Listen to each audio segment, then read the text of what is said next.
V. St. John's.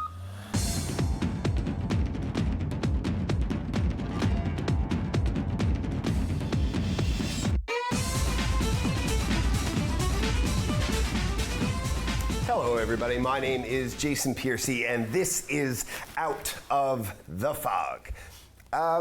You are no stranger at this point to me being in the real estate industry. It is what I do. And there's a lot going on in the real estate world, locally, globally, nationally, and also the finance world. And I kind of want to dedicate this show to all of that because we like to provide you with information that allows you to make good decisions. So we're going to spend the whole show talking to Mr. Rob Jennings of East Coast Mortgage Brokers, Jennings and Associates. Before we do that, real quick, however, still sort of on the real estate topic, I think it would be nice to just say for a moment a word about Miss Debbie Hanlon, who very recently passed away after a hard-fought battle with cancer, also a city councillor, been in the real estate industry for, oh goodness, very long. Never had a sour deal with Debbie. Never had a sour deal with Debbie. So thank you, we will miss you. And let's keep that train rolling with Mr. Rob Jennings as soon as we're back right after this.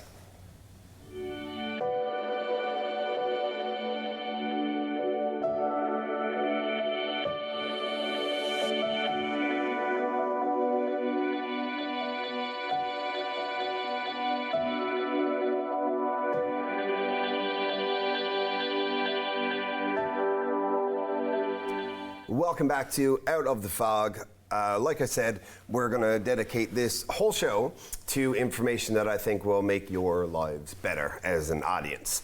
There's a lot to talk about. No fancy introductions. Usually I give like a really fancy introduction and I talk about all of the wonderful things that you are and that you have done. Ladies and gentlemen, Rob Jennings of Jennings and Associates, mortgage brokers with East Coast Mortgage Brokers. Hi. Hey man. How you doing? I am good. You're looking good. Thank you. You look Thank healthy. you. I was just saying to myself, like, I need to fix this tautness of these buttons. I need to do something about this. And then I look over at you, and you're so svelte and attractive, and it annoys me. Anyway, I'm sorry. It's okay. It's not your fault. It's clearly my fault. So you are in the finance world, specifically mortgages and lending, and you've been a part of that on a whole bunch of different levels throughout your career, and you're really good at it. And you've done my own personal mortgage business. So there's a lot going on in your world right now, a lot. And because all of those things are governed nationally, and all of these rate changes and everything are nationally informed decisions, sometimes we feel out of the loop locally because what happens here has like no impact at all. So how can we guide our audience here, because we care about you, so that they understand what's happening, why, and so I'm sort of like, hey, here are the reins, Rob, take us across the trail. Yeah, you know, that's a really good point. And I think a lot of people, they get their news from social media, from headlines. There's a lot of fear mongering out there, and we really don't know what's true, what's not true. And there's some very strong opinions out there, and then people form their own opinions pretty quickly. And that's pretty much our world in 2025, you know? And right now, there's a lot of bad, right? When you look at our national economy, you know, we've got a prime minister with one foot out the door. Do we even have an official government right now? I don't even know. We got the Trump tariffs on top of everything that was trending downward economically for the last number of months, right? And you see the headlines, you know, unemployment is increasing, right? GDP is really sluggish. Immigration is at a halt. Inflation is under target. Household debt is at an all-time high. You know, bankruptcies are up, retail sales are down. So there's not a lot of good out there, and everything is trending downwards, you know? And that's not Newfoundland numbers like we talked about. That's national numbers. Our little province over here what happens over here never moves the needle nationally, right? I always say Newfoundland is the size of Hamilton, Ontario. So no matter how good or bad we have it over here, it really goes unnoticed. But obviously what happens across this country has an impact here on Newfoundland, regardless of how well or how bad we're doing. And the good thing about us Newfoundlanders is we're very resilient. We've, always had high levels of unemployment. It's just the nature of our province. And we've been seasonal workers largely for seasonal, a very, very long time. in a lot of different industries in the trade. So, but we have so many good things going on. We're going to talk a little bit about those today, in spite of all of those negative things. But here's the thing about all those negative economic indicators is that a lot of people look at those and they see those and they think this is not good, right? Well, when it comes to mortgages and lending, when things are bad, rates go down. It's when things are good, rates go up, right? And people often think the opposite. So we have all these economic indicators pointing downwards, and the cherry on top is the Trump tariffs, right? So that's definitely going to, I think it's safe to say things are going to get worse before they're going to get better. And then I would say then rates are going to get lower before they're going to get higher, And rates are cyclical, right? They go up, they come down, they flatten out and they come down, right? They go down, they flatten, and they come up, right? And that's the same thing for the economy. So, and real estate prices, for that matter, it's the same thing. It's cyclical, like it's absolutely. Very much so. So I can't tell you where rates are going to go in a year or two's time. A lot could happen between now and then, but we can pretty much be very confident about where rates are going in the near term, right? We have fixed rates that are trending downwards because 5-year Canada bond yields are trending downwards. And they have been incredibly sensitive to everything going on in the economy. They went up 0.15% yesterday when Trump turned off the tariffs until April 2nd. But previous to that, they were down 0.3% over the past week. So these are significant increases in a relatively stable chart. And once again, Bank of Canada meets every 6 weeks to decide the prime lending rate, okay? And that announcement is Wednesday. We've had 6 consecutive decreases since June of 2024. I mean, you got to think worst case scenario for this next one is a stay. Like worst case scenario. Well, I guess it depends on how you define worst, because a rate going up is an indication that the economy is improving. You're right. Perspective is very important. But once again, things are getting worse before they're getting better. There's a lot of downward pressure on that Bank of Canada rate decision. The market, the last time I seen it over the past couple of days, are indicating a 78% chance of a decrease. Once again, for whatever that is worth to you, But it does tell us that, once again, everyone's believing things are trending downwards. Whether it happens or not, we'll find out on Wednesday. So this is, okay, so here's the thing that I think might be causing some of the confusion to the public, to the audience, we'll say. We're using words like things are going to get worse before they get better. But because of the inverse relationship between the quality of an economy and how the lending function works, it's things getting worse means money's more affordable. Absolutely, right. So like we keep saying it's going to get worse before it gets better, but if you're somebody who is wondering, like, we'll talk about mortgage renewals in a bit, but if you're somebody who's worried about their upcoming mortgage renewal because their last mortgage is in the low or mid 2s and that expires and they need to get another one, and we keep saying it's going to get worse before it gets better, it's going to get worse before it gets better, that worse for you is good. Means better. So and maybe that's part of the problem, why people have a hard time getting their head around it? Well, there's two things, right? When I say worse is going to get better, that's economically, and once again, that lowers interest rates. I'm a mortgage broker. I'm going to strictly talk on lending. If I were a financial advisor, then that's a completely different story, because the stock markets have been very volatile, right? And we always talk about real estate. Real estate is very, very regionalized, right? Very. We see so many headlines about how all-time lows in sales and all-time highs in listings in Toronto and one of the biggest real estate markets in North America, and Vancouver, and we see extreme situations of houses being sold at the peak in 2021, hundreds of thousands of dollars less in 2025, and once again, those are the things capturing the headlines. Meanwhile, St. John's is just chugging along, you know. So it's very much I would say, better than chugging along. You know, we have a really, really strong market after a really strong 24, a lot of momentum heading into 25. Well, it depends on how you measure the strength of a market. So to me, market strength, like good market, bad market, is really just a measure of how many transactions are happening.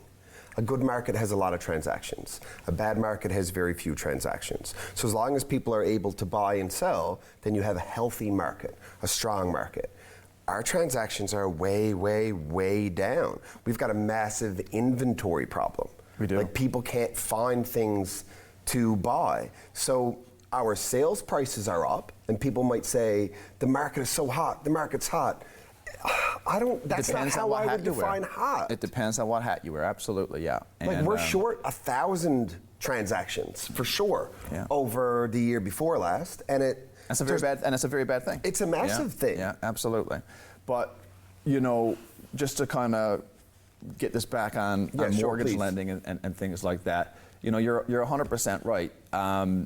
We really focus on the bad.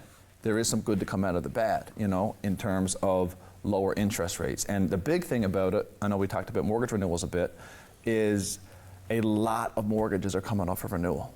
A lot of people bought a house in 2020. It was COVID. We couldn't go anywhere. We couldn't travel. Interest rates went to historical lows, into the 2s, into the 1s. And believe it or not, we're half a decade from the beginning of COVID, and all of these historically low COVID mortgages are coming up for renewal. And people knew this day was coming, right? And they were worried, and they started reaching out last year, and they started reaching out early this year, and I've never seen my clientele as proactive as they are. And it's not, you know, I'm gonna be homeless or I can't afford my mortgage, but in Newfoundland, where we also talked about the affordability of a house in Newfoundland and how strong it is compared to other major metro markets nationally, it's a big pain in the butt, you know, if your mortgage is going to go up a couple $100 a month, because everything's gone up, right? I mean, we've had a very, very inflationary 2 or 3 years. Real estate's went up, yes, but everything's went up.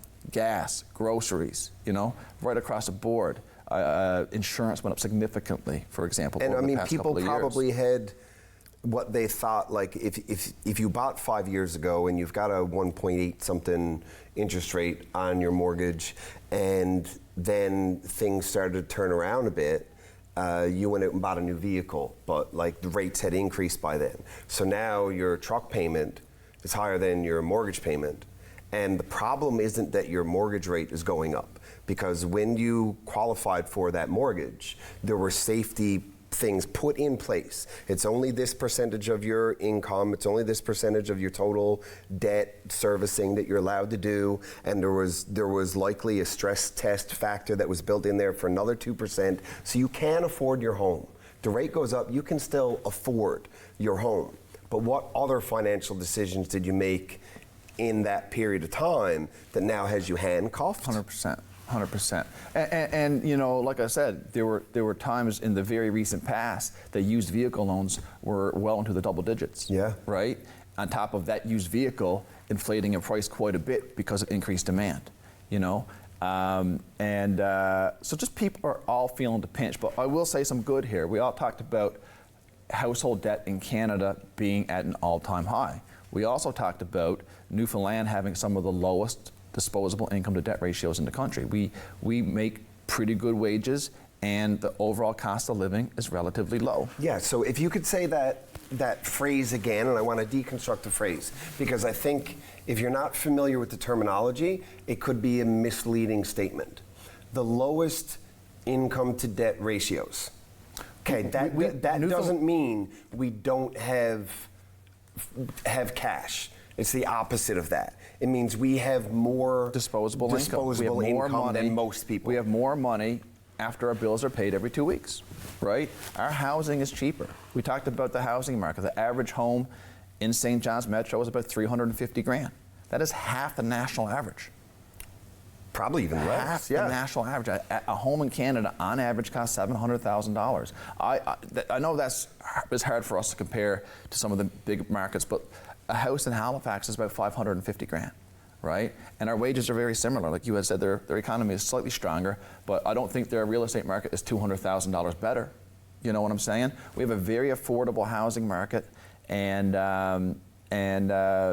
we get paid fairly well overall on average, and a lesser percentage of our take-home pay goes towards our shelter costs, Yes. paying to put a roof over our head, where nearly all of one's take-home pay in Toronto and Vancouver goes towards rent, goes towards, heat, light, and groceries. Like there's just it's not a lot left over. It's not the only variable though, because obviously the cost of living here is low insofar as I know it doesn't feel like it sometimes, like when you're looking, or if somebody's renting and they can't afford rent because rent is high, and whether or not something is expensive is always relative to what you're used to it having been, and I think that's important, right? So, but we're not saying it's cheap and easy to live here, because I don't think anybody would agree with that. What we're saying is, if you compare us to the rest of Canada, there's a reason people are coming here. It's because they can sell their house for 3 times what they could buy it for here, and they could buy this one and still have a bunch of money left over, because our houses are less expensive. And it's not like, stop complaining. It's not that. It's just these are real facts. Like this is data. But other stuff is more expensive here too, like food, gasoline. Like we don't have natural gas. Electricity is costly. Everybody's complaining lately about that. So there are other functions to affordability. Absolutely. And I don't have all those answers. No, and I don't expect you to. I just wanted to make sure that the audience didn't think, especially because real estate is what I do and mortgage is what you do. I didn't want everybody to think, "Oh, stop complaining. You're so you get your head out of your like it's not that. It's hard, yes, but comparatively, we have a lot to be grateful for. And it is tough out there. Like there's a reason why all those things are pointing downwards, right? We're all grinding through, and now we have this worry that everything's going to get more expensive because of these tariffs. And then the additional worry is that, some industries are going to be affected. And when business slows down, when sales go down, they lay people off. Unemployment increases. And that is the huge elephant in the room. I'd like to talk a little bit about the tariff thing, because there's studies and statistics and data that are out recently about how tariffs will affect individual provinces across Canada for affordability. First, let's take a quick break, and when we come back, we get into that. You're good with that? Absolutely. All right, ladies and gentlemen, stick with us. We'll be right back with Trump's excellent decisions momentarily. Your opinion matters, and we want to hear from you. Get in touch with us using our viewer feedback line, your direct connection to shaping the shows you love. It's easy. Just grab your phone, scan the QR code on your screen, and take our quick survey. Share your thoughts, and let's make your viewing experience even better. Welcome back to Out of the Fog. All right, Rob, I don't know how this is going by so fast. Let's talk about tariffs and per province sort of impact, because I'm hearing that we might not have it that bad. Yeah, so I think the moral of the story is tariffs are bad for everybody. Yes. And they're going to affect people differently. The big question after yesterday is, will we even have tariffs? Are they a scare tactic? Is it a means to an end for Donald Trump? But at the end of the day, tariffs are bad. Tariffs are going to increase the price of things, decrease sales, decrease business, and probably then increase unemployment. And unemployment is bad. Yes. Right? But tariffs are very, very regionalized. I read a great article that St. John's, for example, is very tariff neutral, right? It measured, how much we rely on imports versus how much we rely on exports, and we were right in the middle, right? And you look at a St. John, New Brunswick, which is they're really close to the border, right? And so they do a lot of exporting. Exactly, right? They are very, very sensitive to tariffs, right? And then you got a Sudbury, BC, which is pro imports. So, the other way around, yeah. So we were right in the middle, right? So actually being tariff neutral, I guess, is a really good thing. You know what I mean? So tariffs are going to hurt the economy. Once again, does that bring down interest rates in the short term? Yes, while we're just over in Newfoundland chugging along. Right? Yeah, okay, so I can't help but apply my real estate lens to everything. And when I think about that, I think about the things that we will have price changes on account of that. And a lot of it is going to affect the construction industry because a lot of the materials that we just don't, like we don't mine gypsum here, so our drywall comes up, like a lot of the vinyl and acrylics, and if anybody's looking to buy shingles, like these are a lot of things that get imported. We don't have them here. So the cost of building a house will have to go up. And when I look at all of these things and I think about this from the perspective of a real estate professional, specifically one who does a lot of new home construction, I have assembled in my head what I think is maybe the best foot forward for anybody wanting to get into the market. And I'd like to kind of pitch that to you, and at the risk of being vulnerable in front of this audience, have you sort of dissect it for me, okay? So this is what I think somebody who wants to purchase a home in the next few months in our market should do. I think they should go see you or somebody like you, obviously you, get a pre-approval in place, contract a builder to build them a home and start the home as fast as possible and get it in the ground. Their purchase price is locked in on today's valuation, the cost of building today.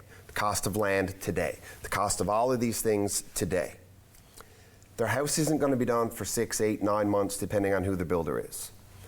Interest rates should go down. The cost of the house is locked in. If tariffs come in place and the house gets more expensive, there's a law in our province, an escalation clause. Once the bucket hits the ground, the price is the price. That's it. Rates will go down. The cost of your house to you won't change, which means it's more affordable on the end to you monthly than it was when you put it under contract. Plus, if all of this stuff happens globally with our economy, rates will go down further, which increases buying power, which will make our average real estate market increase again. So in the year it took for you to get your house, you paid the same amount, its value increased around you because everything else happened, and it costs you less monthly now than when you signed it up. I think that's the safest place for somebody to put money today if they wanted to get into our market. It's savvy, for sure. You know, like I said, if you believe in, well, there's another thing, our real estate market is appreciating. Demand exceeds supply. So by itself, a house next year will likely be worth more than a house this year. Like you said, decreasing interest rates will make the house that you put under contract recently cheaper. Monthly, yeah. Monthly, and lower interest rates would obviously continuously create demand in the real estate market going forward. If that house appreciates in value, your price stays the same. If the cost of goods, cost of materials increase, you are kind of flying under the radar, taking advantage of all of those economic swings to your favor. That would be a savvy move, absolutely. See, I told you. But I mean, there's got to be more to it though. So what's your move? Rate, volatility, blah, blah, blah. Well, you know, like we talked about that, and like, I love real estate, and I obviously love money and economics, but it is very unpredictable. That's a word that you used to me when I walked in the door earlier today. And so as much as I like to, you know, go high level and almost obsessed with all of these stats and facts and history and forecasts, and people love it and they just digest it, I kind of come around full circle and say, but listen, you're not buying or building a house because of the rate. You're buying a house because of the house. Don't get too fixated on these interest rates. A lot of forecasts are wrong, right? And a lot can change that we cannot control, you know? If you are only buying this house because of the rate, you shouldn't be buying this house. Yeah, you know what I mean? That's a slippery slope. Like, if the selection or swing in a rate that's a quarter of a point is the decision of whether or not you buy, you're already it's already over budget. But the amazing part is, if you actually look at a 0.25% difference, you know, in the payment, it actually doesn't make that much of a difference. The big thing on how you save money when you're borrowing a mortgage is how long you borrow it for. We're taking these huge mortgages over 2.5 decades, stretching them out over this period that allows the banks to make a significant amount of interest every single payment you make for 2.5 decades, you know? So 1% interest doesn't affect it as much as years and years and years and years of allowing that interest to compound. So, you know, if you really want to save money, pay your mortgage off faster. And I could, once again, I will try to get you 0.1, 0.2, 0.3% lower, because every dollar does count. It's better in your pocket than the bank's, but at the end of the day, it's the overall picture. We talked about, you know, money coming in versus money going out, right? A mortgage rate will only affect so much of your how much comes in versus how much comes out. You know, a lot of people get so fixated on the interest rate, but, you know, they got a gym membership they've been paying for 2 years and don't use. Right? Or they have 6 subscriptions to Netflix, Amazon, Crave, Spotify, and they're trying to save 0.1%. Or they go to Starbucks every Monday to Friday, right? And I always feel people are often, you know, it's very important that they call me and shop around and get a second opinion for a mortgage. But at the end of the day, I'm going off tangent here. You know, when they want to buy a house and they're looking to, you know, make things affordable, there's a lot of things around them they can do to control affordability. Right? Yeah. So, once again, just to bring that back a little bit,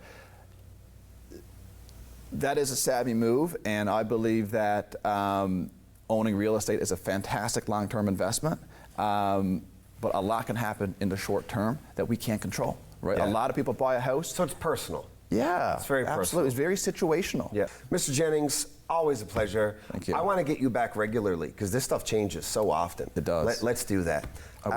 Ladies and gentlemen, we will be right back for a good night after this.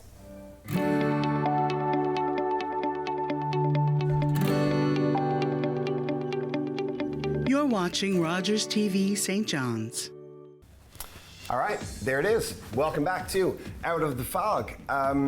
I'm going to bring Rob back. We're going to talk more often, because we always find ourselves outlining all these different topics and only being able to get like surface level on each of them. So maybe a deep dive is in store.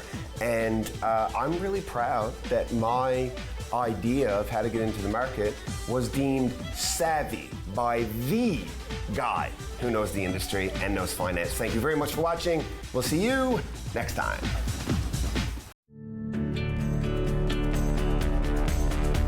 This program is brought to you by Rogers Xfinity, connecting you to more of what you love. Visit Rogers.com for more details.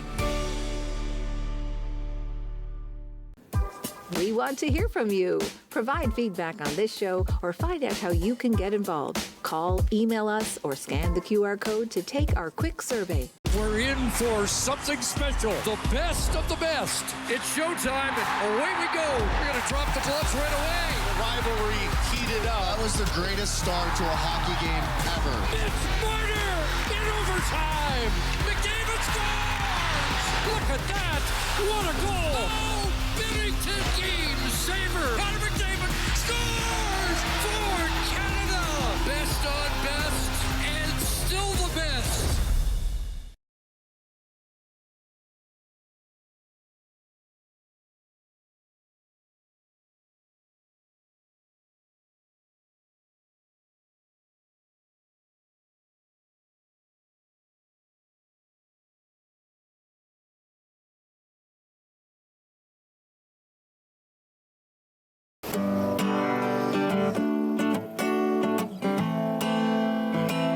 I'm a singer-songwriter from Six Nations, and I've been writing songs about my experience, and with that being said, it's helped me hold hope in my heart in following my dreams and being resilient to everyday Indigenous battles. Competition between spirit, earth, and wind, let me tell you now. This song in particular, The Shiner, is a special song that I wrote for my grandfather. He was a snow. Missing your favorite channels? Get them on Rogers Xfinity TV.